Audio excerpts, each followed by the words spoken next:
The sharp pain radiating from my calf abruptly woke me up. It was an agonizing sensation, as though my bones had been crushed and split apart. Fighting through the pain, I propped myself up and surveyed the deserted, silent street around me. The scene, so eerily familiar from my nightmare, was now vividly in front of me. Gradually, it hit me.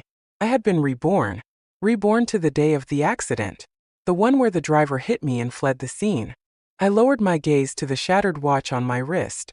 In just 15 minutes, Ethan would appear at the corner of the crosswalk and carry me to the hospital. From that day forward, he would become my only salvation in a moment of despair. But this time, I didn't need him. I knew I wasn't going to die. With gritted teeth, I endured the excruciating pain and used my hands to push myself up. My palms scraped against the ground as I painstakingly dragged myself forward. Inch by inch, blood seeped from the gash in my leg, leaving a vivid trail on the cement. The scorching midday sun heated the pavement until it burned, making my head spin with dizziness. Yet, I forced myself to crawl forward. The only thought in my mind was that I had to do it over again. This time, I wouldn't let Ethan save me. In my past life, Ethan missed his chance to see Lauren one last time because he saved me. By the time he rushed to the airport from the hospital, Lauren had already boarded her flight overseas and cut off all contact with him. Their missed connection became his lifelong regret. Out of gratitude for saving my life, I stayed by his side, helping him build his empire from nothing. Over 10 years, I climbed from being an unknown actress to a top-tier star, becoming the highest-earning talent in his company. The night I won the Best Actress award, Ethan proposed to me in front of everyone, sliding a ring onto my finger. Shortly after we married, I had an accident on set. The safety wire suddenly snapped, and I plummeted from a great height. Ethan was the first to rush to my side, but he stopped abruptly, as if something had struck him, standing over me. His gaze was cold and devoid of emotion. "Elena," he said, "do you know what my biggest regret in this life is? Saving you and losing Lauren." Lauren. It had been years since I last heard that name. I thought Ethan, like me, had long forgotten her. But he continued, "If we hadn't broken up back then, she wouldn't have married that scumbag abroad, wouldn't have been abused to death. Maybe I could have saved her. You know, I've hated you all these years." His voice carried a hint of restraint. Blood continued to pour from my nose and mouth as I weakly asked, "Then why did you stay with me?" The crowd around us grew, their panicked voices blending into chaos. Ethan didn't hear my question. Through the haze of blood clouding my vision, I stared at the ring on his finger and suddenly understood. Out of gratitude for saving my life, I worked tirelessly for 10 years, earning him the status he had today. Ethan hated me but tolerated it because I was profitable. He was a shrewd businessman. What I owed him, he had already taken back from me. I couldn't remember how far I crawled with my broken leg, only that I vaguely saw a figure and weakly called out for help before losing consciousness. Half conscious, I heard the sound of an ambulance again. In my past life, I died in the ambulance. But this time, I survived. When I opened my eyes, the smell of disinfectant filled my nose. I had just undergone surgery, and my calf was encased in a thick plaster cast. A nurse, while adjusting my foot, scolded my mom. "Why didn't you give her a phone? If she could have called, she wouldn't have had to crawl so far looking for help. She nearly lost her life." My mom awkwardly smiled. "She's still a student. I was afraid having a phone would distract her from her studies." The nurse frowned. "She's in college, not high school. We saw her student ID. Just say it. You didn't want to spend the money. Look at what she's wearing compared to you." Other patients in the room chimed in agreement. My mother looked visibly embarrassed. "Once she's discharged, I'll buy her a phone," she said awkwardly. The hospital staff, including doctors and nurses, helped me file a police report. The driver responsible for the hit and run was quickly located. A rich, drunk driving heir. In my previous life, his family not only paid for my medical bills but also compensated us with a large sum of money. Naturally, the compensation ended up in my mother's hands. At the time, she was dating Lauren's father. When I was discharged, my mother bought me a second-hand phone. She spent what could have gone toward buying me the latest model to make an international call to Lauren, who was studying abroad. After Lauren returned home, She often flaunted her new phone in front of me. My father had abandoned my mother when he was young, and because I resembled him, my mother was convinced I was an ungrateful burden. She was more willing to be kind to Lauren, who wasn't even her blood relative, than to care for me. It wasn't until many years later in my previous life that I accepted the fact my biological mother didn't love me at all. The 4 medication had painkillers and sedatives in it, and I soon felt drowsiness creeping over me. Eventually, I drifted off to sleep, half conscious. I suddenly heard Ethan's voice. Slowly, I opened my eyes before shutting them again. Ethan had brought some fruit and came to visit me. He asked my mother a few questions about my condition and then, to my surprise, inquired about Lauren's recent situation. Under the influence of the sedatives, my mind felt foggy as memories from my past life intertwined with the current scene. In my previous life, Ethan shouldn't have known about my mother's connection to Lauren's family at this point. Then I remembered, after Lauren's death in my previous life, Ethan would often get drunk and mumble, "If I could go back in time, maybe I could have saved her." Her death seemed to be his greatest regret. Now, his voice echoed in the hospital room, tinged with urgency as he questioned my mother about Lauren. It hit me like a bolt of lightning. Ethan had been reborn too, just like before. My mother signed a settlement agreement with the driver's family. However, because I, as the victim, firmly refused to accept the settlement, the drunk driving heir faced severe punishment. Without the compensation money, my mother and I had a serious falling out. She stopped visiting me in the hospital altogether, hiring a cheap caretaker instead. Meanwhile, one of the neighbor ladies often came to check on me. During her visits, she would inevitably bring up Ethan to all the neighbors. He was the brightest and most successful among our group of kids. Apparently, Ethan had given up his guaranteed spot in a top domestic graduate business program to apply for the same university abroad that Lauren was attending. His family wasn't wealthy, so for him to forego such an opportunity and spend all their savings to study at a low-ranked foreign school alongside Lauren, it was hard to understand his reasoning. But what did it have to do with me? In this life, I had nothing to do with Ethan anymore. After I was discharged, I used the last $50 in my pocket to take a few headshots at a photo studio near the hospital. Then, I found the email address of Blue Wing Talent Management online and sent in my resume. To my surprise, I received an immediate reply inviting me to an interview. Reading the email filled with quirky symbols, emojis, and anime-style text, it was hard to believe it had come from Lana, the future infamous Ice Queen agent in the industry. In my previous life, I had once asked her why she always looked so cold and detached whenever we met. She had taken off her sunglasses, rolled her eyes, and said, "Who the hell can smile after working so many damn jobs every day?" I'd had no comeback for that. But at this point in time, Lana had just graduated from college. Her gaze was clear, and she still exuded youthful enthusiasm for her work. When she saw me during our first meeting, she smiled like a teenage girl brimming with excitement. "Wow, I really hit the jackpot. A gorgeous girl like you actually sent in her resume." However, the moment her eyes fell on the bandages wrapped around my foot, her smile froze. "What happened to your foot?" she asked, her tone laced with concern. I smiled faintly and said casually, "I got hit by a car. It'll probably take about 2 months to fully recover." Lana froze for a moment and then asked, "Then why didn't you wait until your leg healed to come for the interview?" "Because your studio wouldn't survive 2 months," I said, half jokingly. In my past life, 2 months later, Lana's studio went bankrupt, and she was forced to take odd jobs. Not only that, but she also got tricked into signing a 10-year exploitative contract. It wasn't until that contract expired that she started over and rebuilt her career. When she opened her new studio, the first thing she did was try to sign me. At the time, my contract with Ethan's company was nearing its end, and I had been endlessly working on low-quality commercial films to generate profits for his company. Lana and I hit it off instantly and planned for me to join her studio as soon as my contract expired. But before that could happen, I died on set. Lana skimmed through my resume, her eyebrows furrowing as she looked me over. "Your resume says you can ride horses, perform martial arts, play the guzheng, and do classical dance.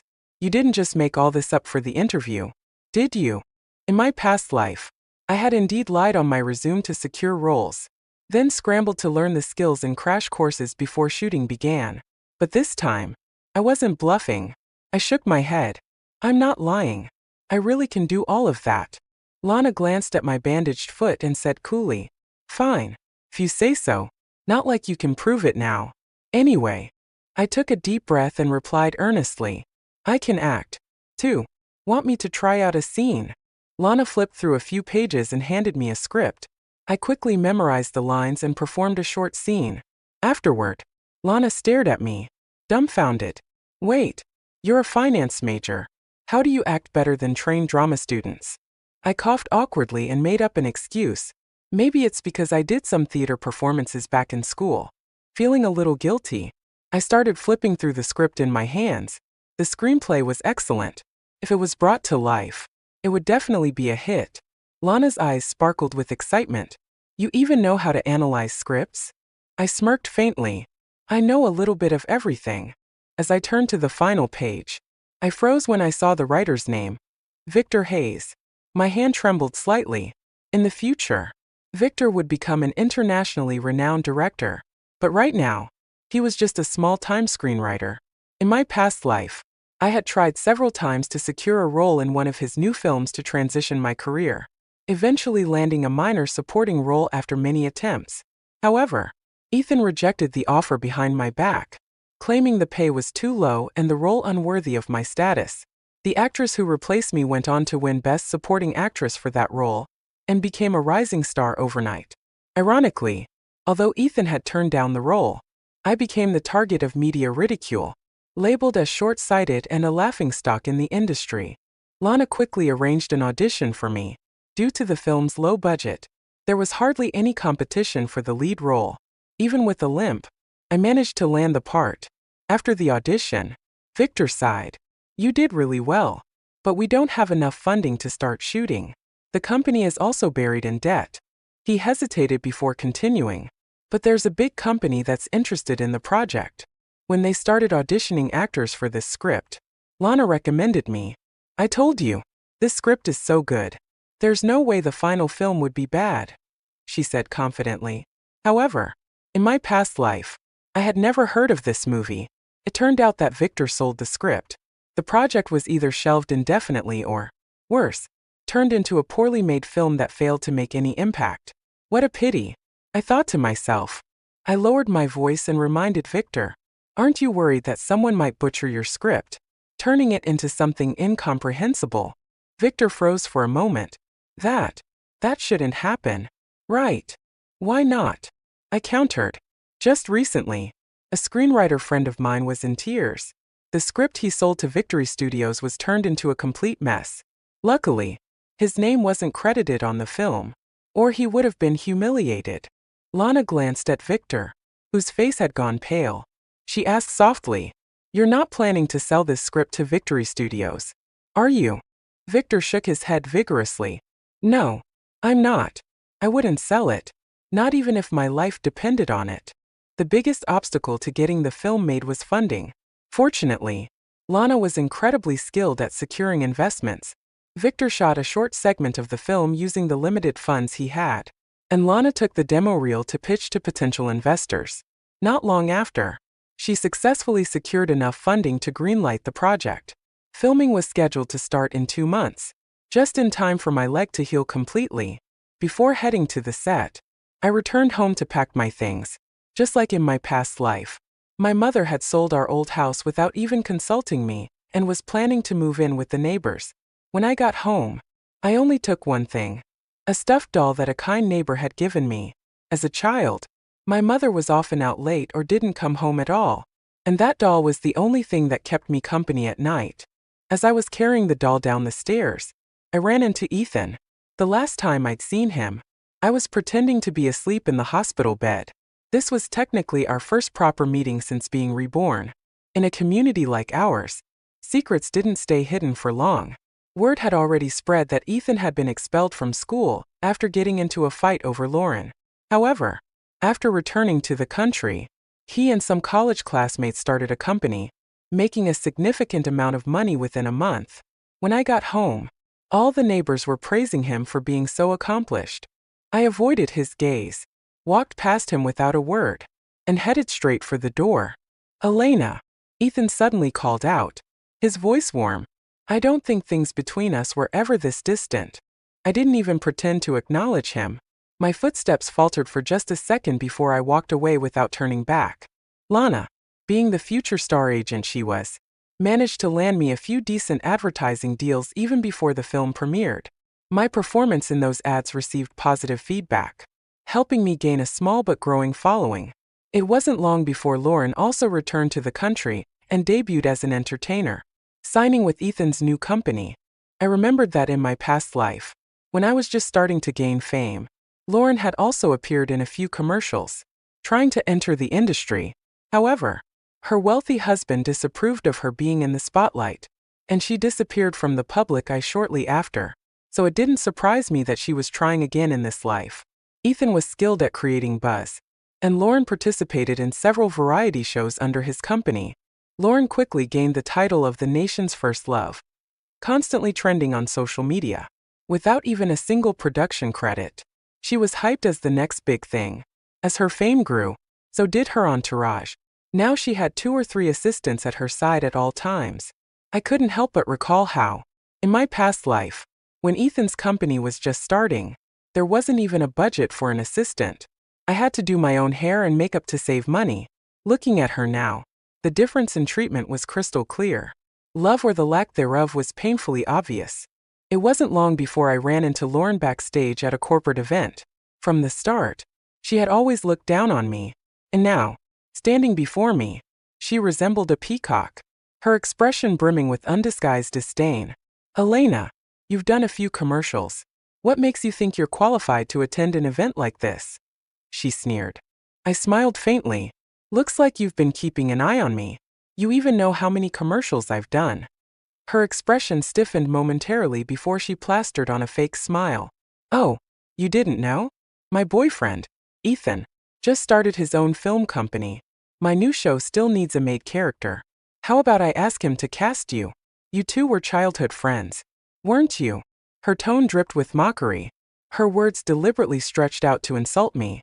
Lauren came from a wealthy family and had always looked down on people like me.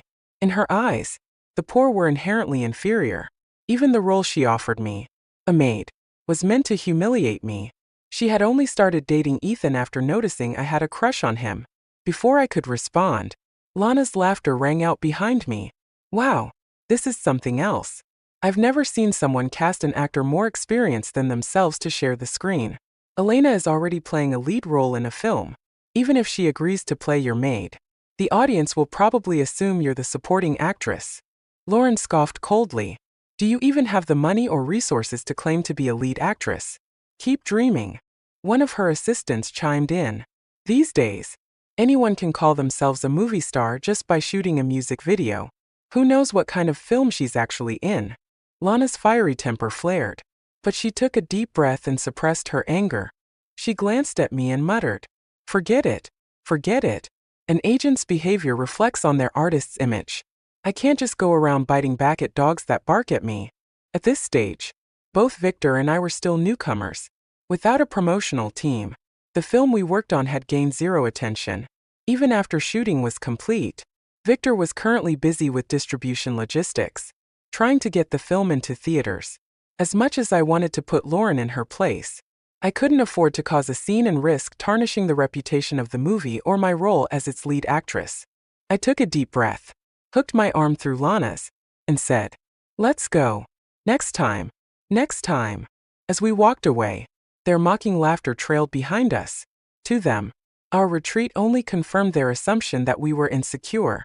We hadn't gotten far when a staff member suddenly rushed toward us, panting, "Thank goodness you're still here. Ms. Elena." Lana stopped abruptly, visibly confused. "Wait, who did you mean by Ms. Elena?" The staff member caught his breath and nodded hastily. Yes, I mean Elena. I didn't know if she had time." The staff member explained enthusiastically, "We'd like to arrange an exclusive interview with Ms. Elena. Her new film has been receiving rave reviews during its preview screenings. Many seasoned critics have given it high praise. And there's already speculation that she'll win an award at the upcoming film festival. If we don't schedule with her now, we're worried she'll be too busy later. Just as they finished speaking, Lauren's assistant chimed in from behind with a sarcastic tone. Are the two of you not done acting? Now you've even dragged in an extra. Why don't you keep going? Exaggerate a bit more and say she's already won Best Actress or something. The staff member froze for a moment, confused by the sudden interruption. Are they talking about us? They whispered.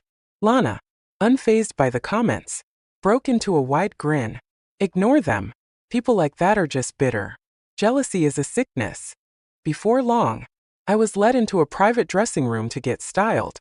Once the door was closed, leaving only Lana and me inside, she finally dropped her composed demeanor and stomped her feet in excitement. I can't believe my luck, she exclaimed. My first client, and you're already on the rise. Did you see the way Lauren looked at you earlier? Looks could kill. She would have burned a hole through you. Once you're famous and start earning big, my dream of living a life counting stacks of cash every day will finally come true. I adjusted my hair in the mirror and replied calmly. I've already experienced fame in my past life, so it doesn't faze me now. But knowing that most of the money I earn from now on will go into my own pocket does feel pretty good. My smile grew, and Lana joined in, her laughter contagious. She leaned closer. So, what's the first thing you want to buy once you start making real money? A car or a house? I thought for a moment. How about an entire building? I can live off the rental income. Her eyes widened in disbelief. A building? You've got some big dreams. In my past life, Ethan bought a building too, with a significant portion of the money coming from what I had earned. Now that I was free from him, every penny I made belonged to me. This time, I had a much better starting point. The film I starred in not only earned me the Best Newcomer award, but also became a surprise box office hit during the summer season.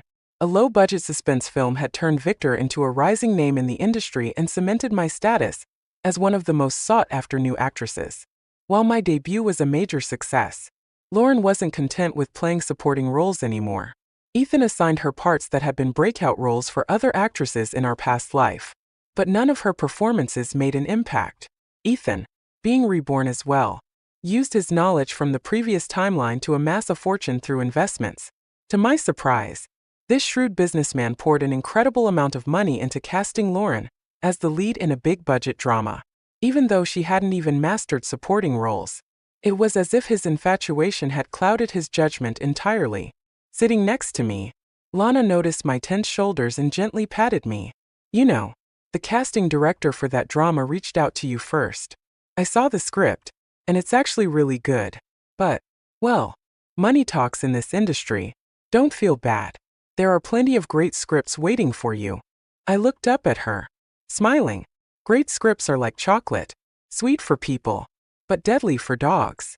Lana stared at me, startled, and then burst out laughing. Elena, I read a post online recently. It said you and Ethan were childhood friends and that you've been secretly in love with him all this time.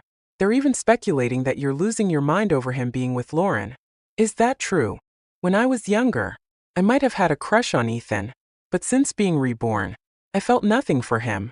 Growing up in a family devoid of love, it was easy for someone like me to mistake the kindness of someone pulling me out of the abyss as something deeper. Looking back now, back then, what I felt for Ethan didn't seem like love. Losing him didn't break my heart. I chuckled softly and said, ever since I went crazy, I've been feeling more sane than ever. As expected, Lauren's stiff, awkward acting wasn't enough to carry the lead role in a high-budget historical drama. Despite being a beautifully crafted production and a multi-award-winning script, the show flopped spectacularly. All the money Ethan had painstakingly earned using his knowledge from his past life went down the drain. Even so, he managed to market Lauren as an A-list actress. But Lauren wasn't content being overshadowed by me. She argued with Ethan constantly. After I won the Best Newcomer award, I returned backstage. As I passed by a dressing room, I heard the sound of something being smashed inside, followed by Lauren's tearful voice. You brought me here just to watch Elena win an award? To let her flaunt her success in front of me? Ethan's voice was steady but tense. I brought you here to meet Director Stone and the producers. In this industry, good opportunities lead to awards. Without them, No one wins anything. Look at Elena. She debuted as a film lead. And here I am, pulling strings just to get you a lead role in a TV drama. Not only did the show fail, but you're also being criticized non-stop. If you think I have so much power, then tell me how I'm supposed to get you a lead role in a movie. Lauren's voice cracked with frustration. If you were really capable, you'd make it happen. There was a loud crash, and suddenly the door swung open. Before I could step back, I found myself face to face with Ethan, holding my trophy. I adjusted my gown and started walking past him. Elena, he called out, stepping in front of me and blocking my path. You heard everything, didn't you? He asked. His expression conflicted. I met his gaze, smiling faintly. I was just passing by. Ethan raised an eyebrow slightly. Other people might not understand the subtext of what I said, but you should. Right. I let out a light, mocking laugh. Sorry, Mr. Carter. The dressing room's soundproofing isn't great, but I couldn't make out what you were saying. Don't play dumb, he snapped coldly. You debuted earlier than most. Your agent is Lana. Your director is Victor. And now you've won Best Newcomer. Do you know what that means? I smiled. It means I'm lucky. I didn't run into the wrong people along the way. Ethan's expression darkened, but I was too tired to entertain him any further. I stepped around him and entered the adjacent dressing room. The poor soundproofing worked both ways. I could still hear Lauren's hysterical screaming from next door. Lana pushed open the door and walked in, her face alight with curiosity. Who was talking to Ethan just now? Lauren's over there yelling about some vixen. As I removed my makeup in front of the mirror, I replied nonchalantly, no idea. Lana clicked her tongue. I really want to know who it was. Everyone else is gone, but Ethan's still standing there, staring after her like he's lost his mind. I froze mid-motion as I was removing my earrings. Just now, the only person who had spoken to Ethan was me. Was there something wrong with him? After that day, I became a thorn in Lauren's side. My mother, clearly making an effort, invited me to dinner with her and the neighbors at a hotel. She was dressed in an elegant cheongsam, her makeup impeccable, radiating the grace of a high society wife. It seemed that her dream lifestyle had softened her demeanor significantly. As soon as I stepped into the private dining room, she called me over to sit beside her. Elena, let me introduce you. This is Mr. Lin, and this is his daughter, Lauren. From now on, we'll be one family. I raised my eyes slightly, meeting Lauren's smug gaze head-on. One family? Have you and Mr. Lin gotten married already? The smile on my mother's lips froze slightly. Not yet, but marriage takes time. You know, choosing the right date and all. I chuckled and got straight to the point. I'm guessing this isn't just a family dinner. What's the real reason you asked me here? My mother glanced at Lin Zun, who nodded subtly. She hesitated for a moment before speaking. Here's the thing. Haven't you always wanted to study abroad for your master's? Well, we've got a great opportunity for you. Mr. Lin is willing to sponsor your studies overseas. I picked up the teapot in front of me and poured myself a cup of tea. There's no need for Mr. Lin's help. I've already been accepted, and I even received a full scholarship. My mother's eyes lit up instantly. That's wonderful. It's such a great opportunity. It is, I replied with a faint smile, taking a sip of tea. I've always wanted to go abroad, to get far away from you. But now, I've found a new opportunity. I paused, glancing at Lauren. Did she mention it to you? The movie I starred in just won a Best Newcomer award. Normally, if I spoke to my mother like this, she'd slap me without hesitation. But today, for some reason, she remained composed and calmly tried to reason with me. Elena, our family has no resources or connections. How could you possibly make it as an actress in the entertainment industry? Studying abroad is a much better choice. I smirked. If that's the case, why did Lauren give up studying abroad and fight tooth and nail to break into the entertainment industry? Lauren's face turned pale, and she slammed her hand on the table as she stood up. Elena, you're just bragging about starring in a low-budget film. What gives you the right to act all high and mighty? I raised an eyebrow and smiled mockingly. Against you? With your terrible acting? I don't even see you as competition. You, Lauren stammered, her voice trembling with rage. but she couldn't form a coherent sentence. Lindsay gently patted her hand to calm her, then turned to me. Lauren does have a bit of a temper, but she's not entirely wrong. A girl without connections isn't suited for a chaotic industry like entertainment, full of unspoken rules. If it's money you want, I can give you $1 million. Just stay out of Lauren's way and stop competing with her for roles and resources. So that's how you've always been, I said with a cold smile, turning to my mother. Whenever Lauren faces a problem, you throw money at it to fix it. The whole reason you invited me here today is to make me step aside for Lauren. I leaned back in my chair, my gaze icy. I heard Mr. Lin's business hasn't been doing well lately. Offering $1 million must have been tough. But if you're willing to give me $1 billion, I might consider it. Lindsay's face darkened, and he covered his mouth as he coughed violently. My mother hurried to his side, patting his back, before turning on me, pointing a trembling finger at my face. You ungrateful little brat. If this had happened in the past, her scolding would have crushed me. My emotions might have fluctuated before. But now, watching my mother fiercely defend two people who had nothing to do with her, all I could feel was amusement. I couldn't hold back and let out a laugh. Mom, do you honestly believe you're marrying into high society? He's only interested in how gullible you are. I paused and added sarcastically, what's next? Are you going to threaten to cut ties with me? Don't bother. I won't make you say it. Once I'm gone, don't bother reaching out. I don't have time to waste on this family. I grabbed my bag and headed for the door. At the doorway, I stopped and turned back. Oh, and one more thing.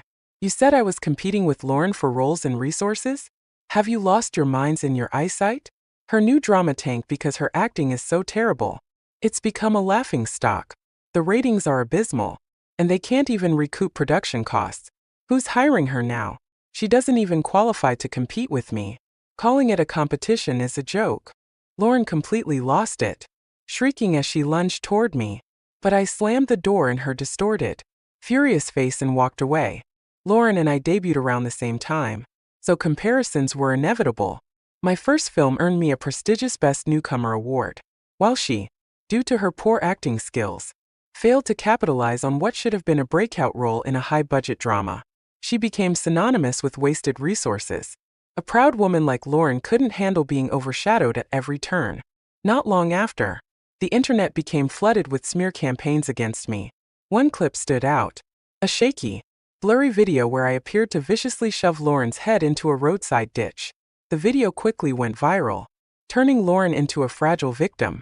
Her agent posted a statement claiming that Lauren had suffered from bullying during her school years, and that the relentless online hate had triggered a relapse of her depression. Sympathy for Lauren skyrocketed, and she gained a wave of new fans. Meanwhile, paparazzi captured frequent images of Lauren with a gentle, handsome man by her side. Their striking appearances in the photos quickly drew a following of ship fans. Soon after, Lauren posted online, confessing that Ethan had been the one to help her through her darkest days, and officially confirming their relationship. Overnight, the internet exploded with praise for their fairy tale romance. Lauren's failing career was suddenly reignited, while I became the target of relentless online attacks due to the bullying scandal. The situation worsened when someone leaked that I had once secretly had a crush on Ethan. Old notes and letters I had written to him during my teenage years were posted online. The narrative shifted. I was now painted as someone bitterly jealous of Lauren and consumed with hatred for her. In their love story, I became the villainous ex, the cruel antagonist whose sole purpose was to disrupt their happiness. My reputation hit rock bottom. I lost countless job opportunities.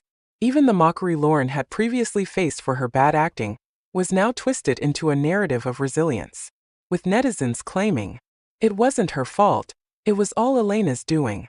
Comments flooded in. Elena's so awful. She bullied Lauren in school, and now she's harassing her online. This toxic woman needs to be banned from the entertainment industry. Throw her in jail. Thank goodness Ethan's always been by Lauren's side. Otherwise, how could she have survived all this? In her latest interview, Lauren shed her usual arrogance, replacing it with a fragile vulnerability. Her teary, delicate demeanor tugged at viewers' heartstrings. Ironically, her performance on reality shows was far better than her acting in dramas. After watching the interview, I issued a simple public statement. In it, I denied ever bullying Lauren and addressed the rumors about my supposed crush on Ethan, stating that it was all in the past. I haven't been in contact with Ethan for a long time. I wrote, "Our relationship is that of strangers." After posting the statement, I put my phone down and focused on my work.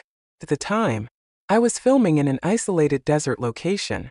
My only priority was to block out the chaos of the outside world and immerse myself in the project. We wrapped up shooting late that night, under a fragmented moonlight that lit up the barren landscape. As I made my way back to the hotel, I pulled out my phone to check for messages. A series of missed calls from an unfamiliar number lit up the screen. Moments later, the phone buzzed again. The number called again. I hesitated for a moment before answering, and Ethan's voice came through. "Elena, you've got some nerve, blocking my number like that." I replied coldly, "I told you, we're just strangers now." He let out a mocking laugh. "Strangers? We were married in our past life, and now we're strangers? How absurd. Do you remember how well we did in our last lives? And now, you're disgraced, and I'm nearly bankrupt. Isn't that funny?" I looked up at the pale full moon in the sky and smiled faintly. "Actually, I think getting another chance at life has been pretty great." Ethan seemed drunk. He laughed along with me. "You're in such deep trouble right now, and I'm the only one who can help you. We could work together again, just like before." I cut him off. "Ethan, the thing I'm most grateful for after being reborn is not having anything to do with you anymore. Even if I'm forced to leave the entertainment industry, I'll never sign with your company." There was a pause before he spoke again, his tone tinged with bitterness. "Elena, can't we start over?" I suddenly realized what he meant. He wasn't asking me to sign with his company. He wanted to start a relationship again. I laughed coldly. "Ethan, you're drunk." "I'm not drunk," he said, his voice hoarse. "I've never been more clear-headed in my life." "That just makes it more disgusting," I said, slowing my speech deliberately. "Ethan, don't make me sick." A month later, filming for the movie wrapped up. Lana came to pick me up from the set. Dark circles under his eyes as he stared at me accusingly. "How long are you planning to let this bullying scandal drag on?" he demanded. "If this keeps up, the movie won't even make it to release. You've poured all your money into this project."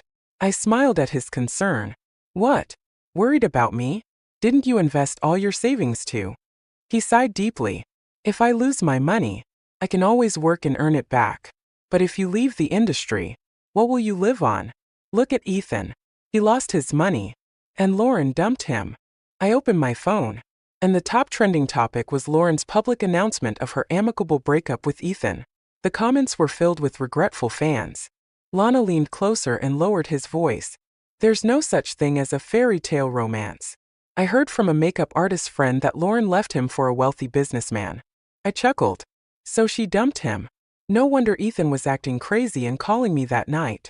Not long after, Ethan's film company, which he had built for Lauren, declared bankruptcy.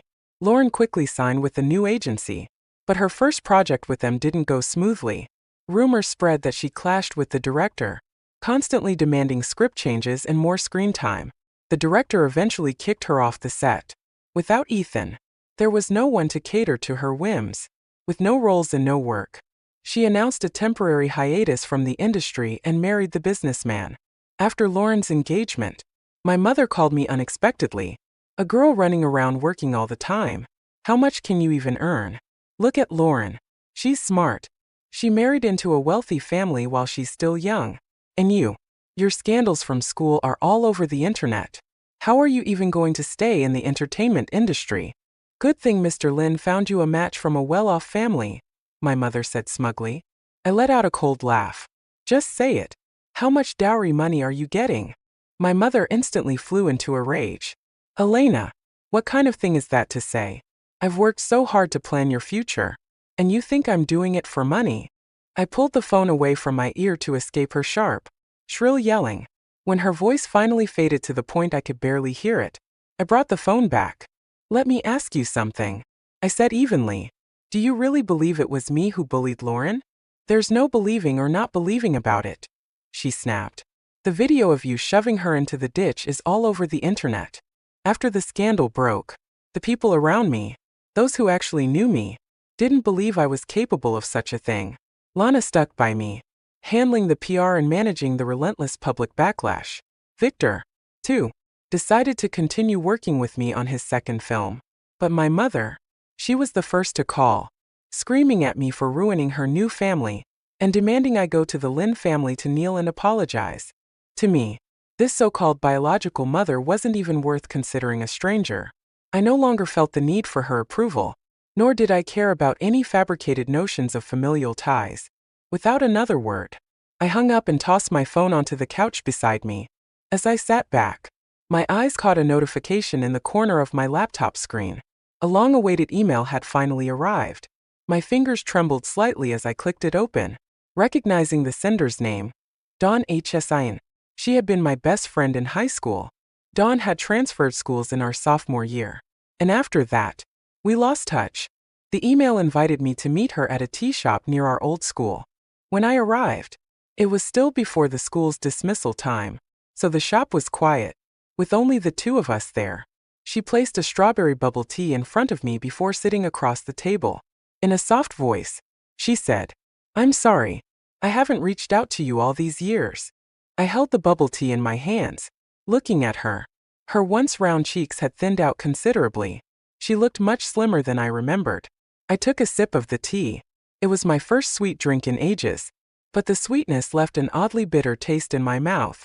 "It's me who should apologize," I said. "I didn't understand what you were going through back then. I shouldn't have argued with you. I should have talked to you more." She shook her head, her voice trembling. "It was me. I gave up our friendship for money. I lost my best friend because of it."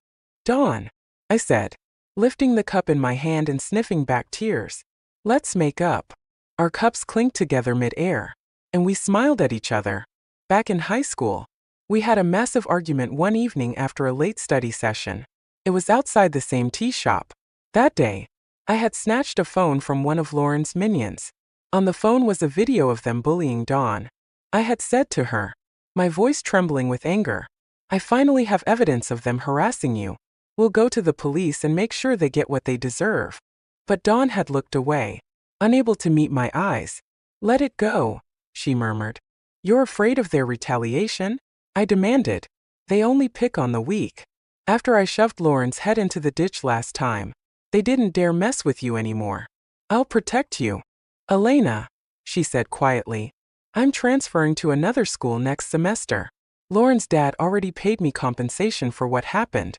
I don't want to deal with this anymore. I don't want to pursue this anymore. I took their money." Dawn's voice trembled, and her words felt like a slap. I stared at her, disbelief turning into rage that made my whole body shake. "How could you take their money? Did you forget how they bullied you?" Her eyes turned red as she looked at me. "It was my choice. I'm sorry. I'm not worthy. You've been so good to me. But I don't deserve a friend like you." I lowered my gaze to my torn school uniform, ripped during the scuffle, and felt like a complete fool. After that day, Dawn never came back to school, and I never saw her again. The next time I heard about her, it was too late.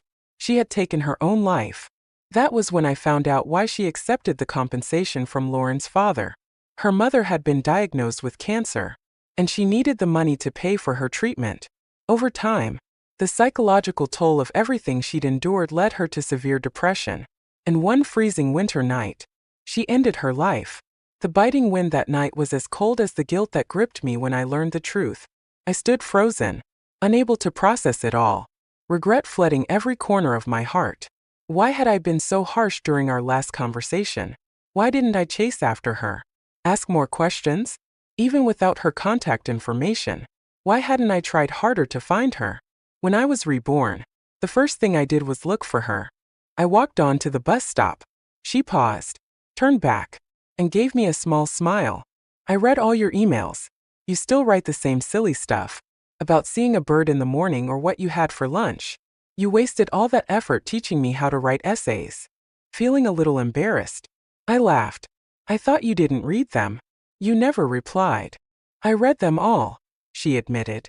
"I just wasn't in a good place back then. I didn't know how to respond." She smiled again, Her crescent-shaped eyes filled with warmth. But after reading your emails, I started taking my medication on time and following my treatment plan. I'm doing much better now. I entered my phone number into her phone and said, "You should get a WeChat account. Text me if you ever feel like chatting, even if it's just a few words."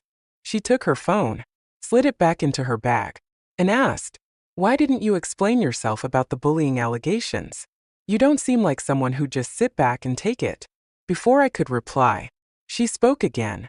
"My therapist says avoiding things won't help. I need to face my fears and overcome them. Do you still have the videos from that phone? I want to press charges." I had hoped Dawn would change her mind back then, so before returning the phone, I made copies of all the videos. I'd kept the evidence all this time but hadn't used it, fearing the renewed public attention might worsen her condition. I never expected that my silence would make people think I couldn't defend myself, leading to an avalanche of false rumors and fabricated scandals. Lana mentioned something strange about Ethan the other day.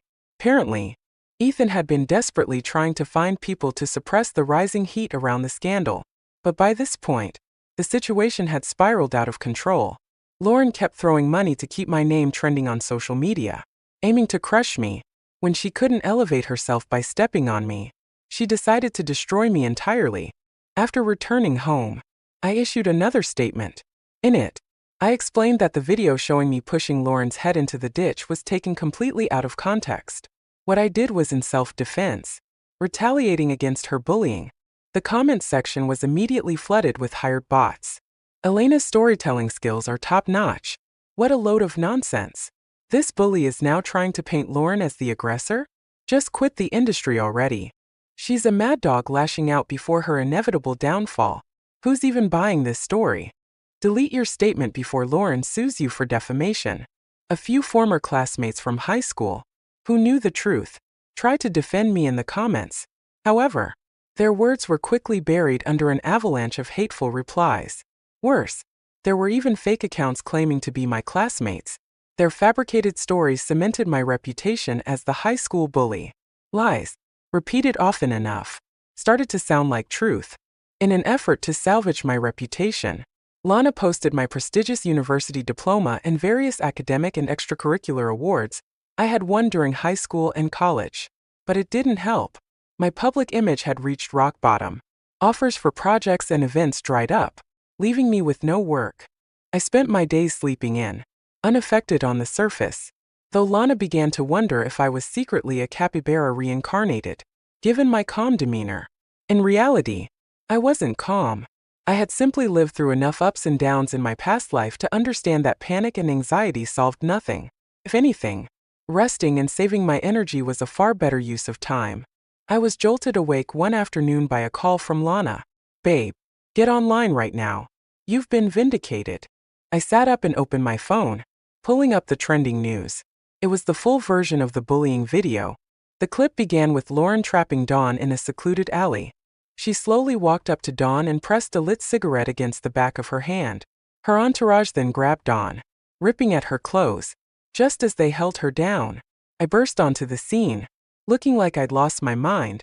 Without hesitation, I grabbed Lauren's head and shoved it into the muddy ditch. Only then did her lackeys release Dawn. The person filming began to panic and warned us. "Do you know who Lauren's father is? He's the school's biggest donor. Reporting this to the school won't help you."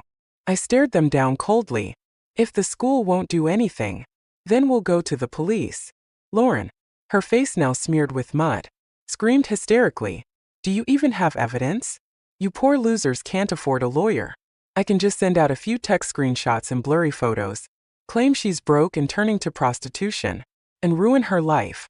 Let's see who gets destroyed first." I hadn't expected Dawn to upload the video to the internet when she decided to take legal action against those who had bullied her. Shortly after the video went live, Dawn sent me a short WeChat message. "I shouldn't have felt ashamed in all of this. Those who manipulate public opinion will eventually be destroyed by it." As Dawn predicted, the tide of public opinion quickly turned against Lauren. In her attempt to force me out of the industry, she had blown this incident into a massive scandal. Now, the backlash she had tried to avoid came crashing down on her. The truth was out, and the narrative had flipped. Lauren could no longer maintain her harmless, innocent facade. Shortly after, Dawn filed a lawsuit against her. Her assistant exposed her for tax evasion. The day the police took Lauren in for questioning, my mother showed up at my company, looking frantic. Elena, Lauren's fiancé, isn't willing to help cover her tax penalties. Your new film is doing so well at the box office. Could you lend her some money to get through this rough patch? I picked up the tea in front of me, but instead of handing it to her, I took a sip myself. Mom, sometimes I think you're quite kind-hearted. Let me ask you, though, when I was nearly forced to leave the industry because of her lies and slander, did you ever speak up for me? Her expression froze for a moment. I didn't know she was the one behind all that at the time. Elena, Lauren called me from the detention center yesterday and asked me to apologize to you on her behalf. She says she knows she was wrong. To err is human. To forgive divine. I scoffed. I don't believe for a second that someone like Lauren would genuinely feel remorse. I only believe in one thing. Facing consequences is the only way to atone for wrongdoing. I smiled faintly. Too bad. Mom, I'm not as kind and forgiving as you. I won't help this time. She looked confused. I'm only asking you to forgive Lauren, not to help me. I said nothing, just kept smiling as I signaled security to escort her out. Not long after, I saw on the news that my mother had been arrested by the police. She had been tricked. Lin Xuan had set up a company in her name, had her sign fraudulent project contracts, and then used the stolen funds to maintain the illusion of the Lin family's success. Despite all this, it wasn't enough to stave off the Lin family's bankruptcy. When the company collapsed, Lin Xuan jumped off the rooftop of his office building, leaving my mother with a mountain of debt and charges of fraud. She had thought she'd finally found someone she could rely on for the rest of her life. But in the end, she was trapped in the cage he built for her. As for Ethan, after seeing Lauren's true colors, he seemed to lose his mind. Instead of focusing on making money, he directed all his efforts toward me. He rented out all the flower gardens near my home and filled them with my favorite flowers. I had once mentioned, after we got married in my previous life, that I wanted to plant flowers in the garden of our villa. He had rejected the idea back then, claiming he was allergic to pollen. I had no intention of meeting him, thinking he'd give up soon enough. He was never known for his patience. To my surprise, he waited downstairs outside my apartment for more than 2 weeks. One evening, as I returned home, he called out to me from behind. Elena, I need to talk to you. Annoyed, I turned around. He stood there, staring at me for a long time before speaking slowly. After you fell from the wires during filming, I didn't abandon you. I died in the ambulance while taking you to the hospital. I met his gaze, my eyes cold. I was conscious then. I know that when the accident happened, you shielded me. The streetlight's glow reflected in his dark eyes. His voice was soft as he said, Elena, I'm not entirely unforgivable. I know I wronged you, so I've assembled the best production team for Awakening. You won't turn this down, will you? Awakening was the film that won me the Best Actress award in my past life. It was also the project I poured the most passion into. If I had the chance to star in it again, I wouldn't say no. I smiled faintly. You know me well. I won't turn down Awakening, but I will turn you down. I lifted my gaze and met Ethan's dazed expression. In a soft voice, I asked, did you secure the rights to the Awakening novel? The author has been very busy lately, he replied. It'll take some time. No need to wait. I interrupted.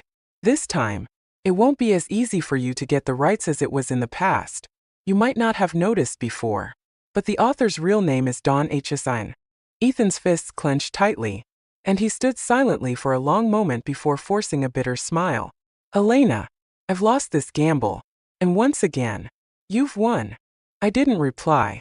Turning away, I headed toward my apartment building, but before I could take another step, his hand grabbed my wrist, stopping me in my tracks. I turned back to see his reddened eyes staring at me. Elena, he rasped, his voice breaking. Why don't you want me anymore? I just made one wrong choice. That can't be unforgivable. I smiled faintly. It took being reborn for me to realize the truth. The reason I cared for you before was because you saved my life.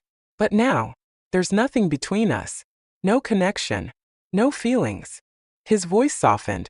Elena, I regret it. I truly regret it. I let out a cold laugh.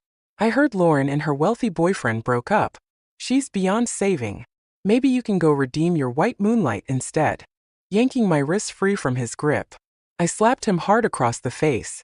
What you're doing now constitutes harassment. If it continues, I'll call the police. After that night, I didn't see Ethan again. Occasionally, though, I'd hear news about him. Word spread that he had made a fortune and transformed into a rising star in the business world. After being released from prison broke, Lauren latched onto him, refusing to let go. Rumor had it that she had dirt on him and used it to coerce him into marrying her. The story ended in tragedy. While driving, Ethan tried to wrest a USB drive from Lauren's hands, causing him to lose control and veer into a roadside river. Lauren, unable to swim, drowned. Ethan, however, managed to save himself and climb ashore. When her body was recovered, she was still clutching the USB drive tightly. The drive's contents were restored, revealing evidence of Ethan's financial crimes. His ill-gotten fortune quickly unraveled, and he was arrested and imprisoned. Despite being behind bars, he kept requesting to see me. I instructed his lawyer to tell him, "We're nothing more than strangers. I'll never see him again." By the time Dawn secured the rights to Awakening for me, I had just wrapped filming on a TV series and was already diving into my next project.